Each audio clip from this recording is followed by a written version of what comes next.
early childhood programs that there could be and how they get accredited?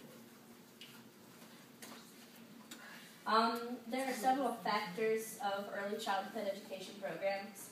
A lot of this is stuff that parents will look for. Specifically, the ages served. You don't want to put your 2-year-old in with a bunch of 5-year-olds. Philosophical, theoretical, or theological views. It could be a religious daycare, or maybe you don't really particularly want your child to be raised in a particular religious setting, so you'll want to avoid that.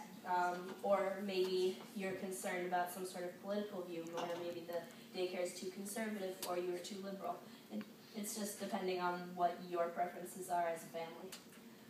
Goals of the program, are you just wanting somebody to take care of your child from, a little bit before school because you start work earlier than they go to school, and then for a little while afterward because you stay later? Or do you actually want them to be taught something because they're not in school yet?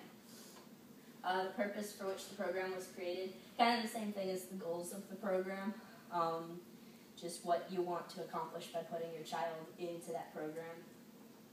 Requirements of sponsoring agencies, do they have good, a good record? Have they actually lived up to what their program was created for? If so, then that's awesome. If not, you might want to rethink where you're taking your child. The quality and training of staff. Again, if you want them to be educated, your child to be educated in some way or another, you'll probably want staff to be trained and a really good quality. However, if you're just looking for someone to babysit your kid for a little bit, you'll probably just want, first aid training and, just safety stuff, not necessarily education. But at the same time, you want the good quality.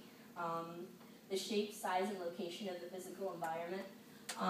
Surprisingly enough, you don't, shape and, size is something that you really want to look for, because if it's too small, things will get too crowded, and but if it's too big, children can be lost track of. And also location, it needs to be convenient for you and your family.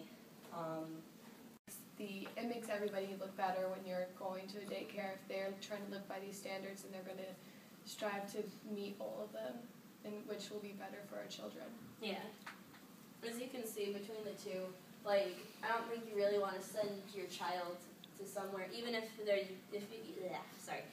just want them to be looked after for a while, not necessarily taught anything. I mean, 1 adult to every 15 kids, that's a lot of kids about that tall that have endless amounts of energy, as well as it's not very clean, and everything's old and kind of falling apart. I mean, do you really want your child being there? Things are falling apart. There's stuff they can hurt themselves on. So yeah, that's it.